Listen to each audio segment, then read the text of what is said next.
नमस्कार, आप देख रहे हैं हल्ला बोल टीवी। मैं हूं दीपक शर्मा और एक बड़ा सवाल बिहार के लोगों के मन में उठ रहा है। सवाल यह है कि जब शंभू गर्ल्स हॉस्टल कांड में नीट छात्रा की मौत हुई, जान गई, उत्पीड़न की खबर आई, तो सबसे पहले प्रशांत किशोर आगे बढ़े। सबसे पहले प्रशांत किशोर जहानाबाद के पतियावा गांव पहुंचे और छात्रा और उसके परिजनों के पक्ष में आवाज बुलंद की। लेकिन बाद में पप्पू यादव ने लीड ले ली। पप्पू यादव जेल चले गए और अब प्रशांत किशोर का नाम इसमें लड़ने वालों में पीछे हो गया है और पप्पू यादव का नाम आगे हो गया है। तो हम बात करेंगे इस पर जनसुराज के वरिष्ठ नेता और हिमाचल प्रदेश के पूर्व एडीजी जयप्रकाश सिंह से कि ऐसा क्यों हुआ, प्रशांत किशोर जेल जाने में कहां चूक गए, क्यों नहीं जेल गए प्रशांत किशोर इस मामले में। तो प्रशांत किशोर आगे बढ़े, प्रशांत किशोर पतियावा गांव पहुंचे, लड़ाई लड़ी, उनके ही पहल पर, उनकी ही लड़ाई के बाद एसआईटी बनी। लेकिन जेल जाकर पप्पू यादव ने तो बाजी मार ली। आज तो हर चौक चौराहे पर लड़ाकों के लिए, तेवर के लिए पप्पू यादव जाने जा रहे हैं। प्रशांत किशोर की तो बात ही नहीं हो रही। तो प्रशांत किशोर जेल जाने में कहां चूक जा रहा है? देखिए, आपने जो ये सवाल उठाया है, इस पर मैं यही कहूँगा कि आप भी मानते हैं और पूरा बिहार जानता है कि इस मुद्दे पर सबसे पहले पहल प्रशांत किशोर जी ने ही की। मैं भी उस प्रतिनिधिमंडल में गया था और मुद्दा उठा। हम लोग पटना पहुँचते पहुँचते ही एसआईटी का गठन हो गया था और बाकी सारी चीज़ें सब लोग जानते हैं। जहाँ तक पप्पू यादव जी के पहल लेने की बात है और इंक्रीज विजिबिलिटी की बात है और उनके जेल जाने की बात है, और आपके अनुसार तथाकथित रूप से प्रशांत किशोर जी के पीछे छूटने की बात है, मैं ये कहना चाहूँगा कि हम लोग अनड्यू पब्लिसिटी में विश्वास नहीं करते। मुद्दा उठाया गया, अब जब तक देखा गया कि पुलिस के लेवल पर इनेक्शन है या प्रॉपर एक्शन नहीं है, तब तक हम लोग मुद्दे को उठाए और हाईलाइट किए। मुद्दा उठा भी, हाईलाइटेड हुआ, और आज वो मुद्दा जो है सीबीआई के पास पहुंचा है। तो कहीं ना कहीं आप भी जानते हैं और पूरा बिहार जानता है और मानता है कि प्रशांत किशोर जी की वजह से इस मुद्दे को वो अहमियत मिली और आज सीबीआई इसकी जांच कर रही है। तो हम लोग पब्लिसिटी में नहीं विश्वास करते, हम लोग एक्चुअल काम में विश्वास करते हैं। राजनीतिक दल है ना जनसुराज, राजनीतिक दल है अगर जनसुराज, तो राजनीति करनी होगी। राजनीति में तो पप्पू यादव आप पर भारी पड़ गए। आपने लड़ाई लड़ी, आप गए, आप भी गए प्रशांत किशोर के साथ। आपने वहां से आकर एसएसपी से आपके प्रतिनिधिमंडल ने, आपकी पार्टी ने, प्रशांत किशोर ने एसएसपी से मुलाकात की। उसके बाद एसआईटी बनी। उसके बाद पूरे केस को लड़ने का जिम्मा पप्पू यादव ने उठा लिया। वहां से पप्पू यादव ने टेक ओवर कर लिया, जैसे सीबीआई ने टेक ओवर कर लिया है केस, अब एसआईटी की भूमिका खत्म हो गई है। वैसे एक पॉइंट पर आकर पप्पू यादव ने टेक ओवर कर लिया और प्रशांत किशोर चुप हो गए, जनसुराज चुप हो गया इसको लेकर। और आज देखिए, जब प्रशांत किशोर वहां गए थे, प्रशांत किशोर ने कहा था, आप ही साथ थे, कि पुलिस पीड़ित परिवार को धमका रही है कि आप फॉलो मत कीजिए केस को। तो पूरा बिहार उम्मीद से देख रहा था प्रशांत किशोर की तरफ कि प्रशांत किशोर लड़ेंगे। लेकिन लड़ाई तो पप्पू यादव ने की। पप्पू यादव जेल गए, प्रशांत किशोर कब जेल जाएंगे? जन सरोकारों को लेकर जेल क्यों नहीं जाते हैं? नहीं, देखिए, इस बात को समझिए। हमारा उद्देश्य क्या था कि पुलिस सही इस पर कार्रवाई करे। तो एसआईटी का गठन हुआ, पुलिस का इन्वेस्टिगेशन शुरू हुआ, फिर भी पीड़ित परिवार खुश नहीं था। एफएसएल का रिपोर्ट आया और उसमें तमाम प्रकार के जो कॉम्प्लिकेशंस दिखने लगे, तो गवर्नमेंट ने उसको रेफर कर दिया सीबीआई को। हाईएस्ट इन्वेस्टिगेटिंग एजेंसी सीबीआई है, और एक बार केस जब सीबीआई के पास चला गया, और हम क्या मांग करें उसमें? हमारा जन सरोकारों को लेकर प्रशांत किशोर जेल कब जाएंगे? नहीं, तो आप देखिए ना, अभी हम लोग दरभंगा गए थे। दरभंगा गए थे हम लोग, मुख्य रूप से तो हमारा कार्यक्रम था कि जिला की हमारी जो कार्यकारिणी है उसको पुनर्गठित करना है। लेकिन वहां जाने के बाद पता चला कि दरभंगा में ही एक 5 साल की बच्ची के साथ, वो लोग सहनी परिवार से हैं, एक बच्ची के साथ ऐसी ही दरिंदगी हुई है तो प्रशांत किशोर जी, मैं भी उसमें था, हम लोग गए वहां पे और फिर उस मामले को हाईलाइट। प्रशांत किशोर ने पुलिस को की जो उसमें पूरी कार्यशैली है उस पर बहुत तीखे सवाल उठाया गया, उसमें अनेक प्रकार की मांगे की गई और वो मामला अब हाईलाइट हो गया है। उसमें भी जांच, पकड़ा गया है आदमी तो पहले से ही पकड़ा गया था, लेकिन जिन लोगों ने आवाज उठाई थी उन पर एफआईआर दर्ज हो गया था 40 नॉन लोगों के खिलाफ और करीब 60 अननोन लोगों के खिलाफ। तो उनकी आवाज हम लोग सुने और उस चीज को उठाए कि कहीं ना कहीं अगर अपराध हुआ है तो उसमें पुलिस की नाकामयाबी है, और उसके बाद जो आवाज उठाते हैं उनके साथ भी आप दमनकारी नीतियों का प्रयोग करते हैं, तो इस आवाज को उठाया गया है।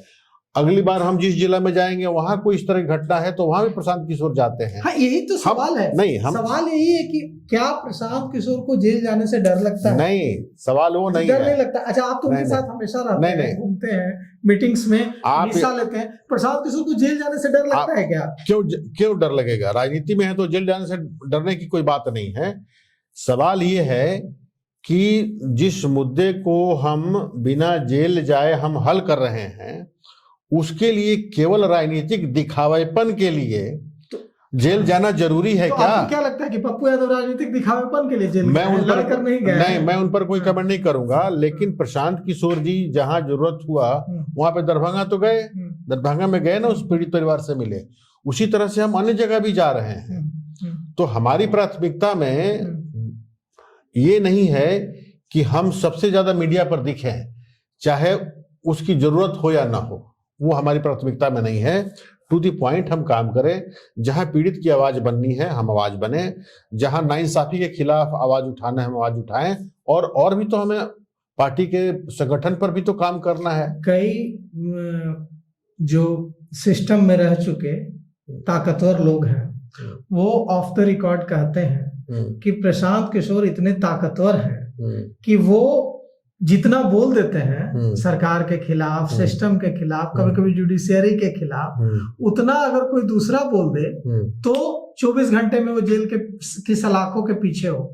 लेकिन प्रशांत किशोर बोलते हैं इसलिए कोई एक्शन नहीं ले पाता है। तो कैसे इतने ताकतवर हैं प्रशांत किशोर? देखिए, अभी आपने कहा कि प्रशांत किशोर जेल जाने से डरते हैं क्या? मैंने कहा कि नहीं। अगर वो जेल जाने से डरते तो आप देखिए कि वर्तमान सरकार में, इससे पहले जो सरकार थी, उनके तमाम चुनिंदा जो कैबिनेट मिनिस्टर्स हैं उनके खिलाफ क्या क्या नहीं बोला। बिल्कुल। तो ये तो उनकी निर्भीकता है, साहस है, निडरता है, इतना लीडरशिप क्वालिटी है। इतना कुछ बोल रहे हैं विरोधी पक्ष के नेता कि जितना प्रशांत किशोर बोल देते हैं, हाँ, उतना अगर कोई दूसरा बोल दे तो 24 घंटे के अंदर वो जेल की बेउर जेल पहुंच जाए। प्रशांत किशोर इतना बोल देते हैं और फिर भी कोई हाथ क्यों नहीं डाल रहा है? यही तो सवाल है। नहीं, सवाल तो बड़ा सिंपल है। कहीं ना कहीं सरकार ये सोच रही हुई कि इन पर हाथ डालने का मतलब है कि हम इनको अभी हीरो हैं, हम सुपर हीरो बना देंगे, इसलिए वो हिचकिचा रहे होंगे। ऐसा मेरा मानना है। लेकिन सवाल यह है कि जेल डालने के लिए आपको कोई ना कोई तो कानूनी आधार चाहिए ना। ऐसा कुछ नहीं बोल रहे हैं जो गैर कानूनी है। हमेशा उन्होंने बोला है अपने प्रेस कॉन्फ्रेंस में कि बिना प्रमाण के मैं किसी पर कोई आरोप नहीं लगाता।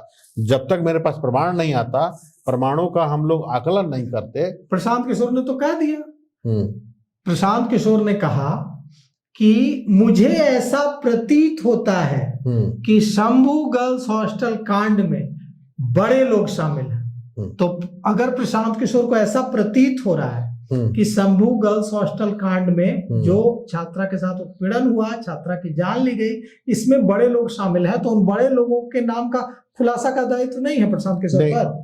प्रतीत हो रहा है, उन्होंने कहा है। अगर जानते तो अवश्य बताते। यही तो अनुसंधान का विषय है। यही अनुसंधान का विषय है कि पुलिस जाने। आप देखिए कि एक बलात्कार और हत्या का मामला थाने लेवल पे जाता है, वहां पर उसके साथ क्या कार्रवाई होती है आप जानते हैं। फिर मामले को प्रशांत किशोर उठाते हैं, एसआईटी का गठन होता है, एसआईटी मामले को जांच करना शुरू करती है, उनको सीआईडी सपोर्ट करती है, कुछ नहीं मिलता है। इस बीच एफएसएल का रिपोर्ट आता है। अभी तक पुलिस नकारने की मुद्रा में रही है कि ये बलात्कार और हत्या है ही नहीं। एफएसएल की रिपोर्ट आने के बाद उसको स्वीकार करना पड़ रहा है। इस बीच एम्स का भी वो लेना चाह रहे हैं सेकंड ओपिनियन, तो ये सारा कुछ दर्शाता है कि कहीं न कहीं पुलिस पूरी तरह से स्वीकार करने के मूड में नहीं है। प्रशांत किशोर जी की वजह से ये सारा चीज हाईलाइट होता है। तो अब जब बात आगे बढ़ने लगी, अब लगा कि ये मामला तो अब तो दोषी को पकड़ना ही पड़ेगा, तब लोगों को लगा कि ये तो अब पुलिस इसकी चाहने लगी। इससे संभवतः उन्होंने ये इन्फ्रेंस ड्रॉ किया है कि शायद बड़े लोग इन्वॉल्व होंगे। आप आईपीएस अधिकारी रहे, आप भी गए गांव, परिजनों से मुलाकात की, आपके साथ भी उन लोगों ने फैक्ट शेयर किया होगा। क्या आपको भी ऐसा प्रतीत होता है कि इसमें बड़े लोग शामिल हो सकते हैं? जो इन्वेस्टिगेशन का अब तक की जो आपने पूरी जो चीजें देखी हैं उसमें देखिए, भाई वीरेंद्र कह रहे हैं कि उनको पुलिस अधिकारी कॉल कर रहे हैं और कॉल करके वरिष्ठ विधायक को पुलिस अधिकारी डिक्टेट करेंगे। पुलिस अधिकारी कॉल करके कह रहे हैं कि सर इस मामले को प्लीज मत उठाइए। राबड़ी देवी कह रही हैं कि इसमें मंत्री पुत्र शामिल है। प्रशांत किशोर कह रहे हैं कि उन्हें प्रतीत हो रहा है कि इसमें बड़े लोग शामिल हैं। तो आपको क्या प्रतीत हो रहा है? देखिए, जो जिस तरह से घटनाक्रम बढ़ा है, मुझे इतना तो अवश्य प्रतीत हो रहा है कि बिहार पुलिस इस मामले को सॉल्व करने में पूरी तरह से विफल रही है। कहीं ना कहीं सरकार ने भी ये कबूल किया है कि हमारी पुलिस इस केस को सॉल्व नहीं करती है। इसकी वजह से शक की सुई चारों तरफ घूमती है कि हो सकता है कि कुछ बड़े लोग इसमें इन्वॉल्व हों। अदरवाइज मेरा व्यक्तिगत मानना है कि बिहार पुलिस में एक से एक सक्षम, एक से एक इंटेलिजेंट और क्वालिफाइड ऑफिसर्स हैं, और ये केस इतना कोई कठिन केस नहीं है, इतना कॉम्प्लिकेशन केस नहीं है। ये एफएसएल के रिपोर्ट ने साबित कर दिया रेप हुआ है, उसके बाद ये साबित हो चुका है कि हत्या हुई है, तो क्लियर कट केस है रेप और हत्या का। तो अब from crime to scene of crime से लेकर क्रिमिनल तक पहुंचना है, तो कई जो साक्ष्य हैं डिस्ट्रॉय हो गए होंगे, करप्ट हो गए होंगे, लेकिन जो भी हमारे पास साक्ष्य मिलते हैं, सीसीटीवी फुटेज होंगे, कैप्चर हुए होंगे, जो मेडिकल रिपोर्ट है, एफएसएल रिपोर्ट है, इसके आधार पर, तमाम चीजों के आधार पर आगे बढ़ा जा सकता है। तो अगर बिल्कुल ही objectively, fairly and transparently police आगे बढ़े तो जरूर आज भी अपराधी तक पहुंचा जा सकता है। लेकिन कहीं ना कहीं जो हिचक दिख रही है, इसकी वजह से ये केस को सीबीआई को दिया गया है। और व्यक्तिगत रूप से मेरा मानना है कि सीबीआई, भले पीड़ित परिवार ने सीबीआई जांच की मांग नहीं की हो, but as a police officer मैं ये कह सकता हूं कि CBI, since it is a very premier investigating agency, उनके पास प्रोफेशनलिज्म भी है और टेक्निकल नो हाउ भी है इस केस की जड़ तक जाने का, और मुझे उम्मीद है कि सीबीआई इस केस में जड़ तक जाएगी। आप लोग क्या करेंगे? जनसुराज क्या करेगा ताकि ये सुनिश्चित किया जा सके कि जांच सही तरीके से हो, पीड़ित परिवार पर दबाव न हो, पीड़ित परिवार को न्याय मिले? इसके लिए आप जनसुराज क्या करेगा? देखिए, पीड़ित परिवार कोर्ट के पास गया, हाई कोर्ट के पास गया कि न्यायिक जांच की मांग की, तो हाई कोर्ट ने कहा कि केस चूंकि सीबीआई को चला गया है तो सीबीआई द्वारा जांच होने दीजिए, और उसके बाद अगर लगता है कि नाइंसाफी हुई तो आप दरवाजा खटखटाइए, हम करेंगे। कोर्ट का भी मानना है, इसका मतलब है कोर्ट का भी मानना है कि सीबीआई को गया है तो जांच करने देना चाहिए। उसी तरह से जनसुराज भी इस चीज को वेट कर रही है कि हम सीबीआई जांच का हम देखें कि क्या परिणाम आता है। अगर लगेगा कि न्याय नहीं हुआ तो फिर हम लोग है ही इस मुद्दे को उठाने के लिए। लेकिन व्यक्तिगत रूप से मुझे लगता है कि सीबीआई इसमें सही काम करेगी, और इसलिए हम फिलहाल इस मुद्दे को यहीं छोड़ रहे हैं जब तक सीबीआई इस मामले की जांच को पूरी नहीं कर लेती है।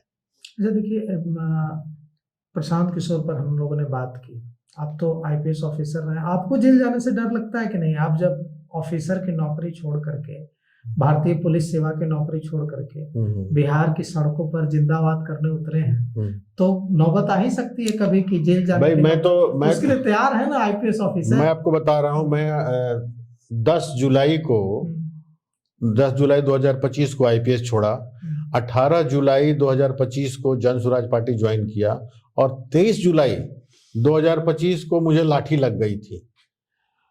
तो एक राजनेता के साथ जो जो हो सकता है मैं उस सबके लिए तैयार हूं। हाँ, केवल ये है कि इस चीज का मैं अभी तक अपने सर्विस 37-38 साल की सर्विस में भी मैं ख्याल रखा हूं, और अब एक राजनीतिक दल के कार्यकर्ता के रूप में मैं हमेशा इस चीज का ख्याल रखता हूं कि जेल जाना पड़े तो समाज के किसी काम के लिए जाना पड़े, समाज की आवाज उठाने के लिए जाना पड़े, नाइंसाफी के खिलाफ आवाज उठाने के लिए जाना पड़े, मैं ऐसा कुछ काम नहीं करूं, व्यक्तिगत कृत्य मेरा कोई ऐसा ना हो कि उसके लिए जेल जाना पड़े। इस चीज का मैं ख्याल रखता हूं। अदरवाइज समाज के लिए, देश के लिए जेल जाना पड़ेगा तो जेल तो गांधी जी भी गए थे, जेल में तो भगवान श्री कृष्ण का जन्म हुआ था, तो जेल से क्या डर है। तो देखिए, कहा है जन स्वराज के वरिष्ठ नेता और पूर्व आईपीएस ऑफिसर जयप्रकाश सिंह ने कि ना प्रशांत किशोर को जेल जाने से डर लगता है और नहीं डर लगता है। बस कामना इतनी है कि जन सरोकार को लेकर जेल जाए और जनता के लिए लड़ते हुए जेल जाए। तो हम उम्मीद करते हैं कि जल्द ही प्रशांत किशोर को भी ऐसा अवसर मिले और जयप्रकाश सिंह को भी ऐसा अवसर मिले कि ये जनता के लिए, जन सरोकार के लिए लड़ते हुए बेऊर जेल या दूसरे जेल पहुंचे और बिहार की जनता को ये लगे कि देखिए ये दोनों भी हमारे लिए लड़कर जेल पहुंचे हैं। तो फिलहाल इस पेशकश में इतना ही। आगे की खबरों के लिए देखते रहिए हल्ला बोल टीवी। शुक्रिया।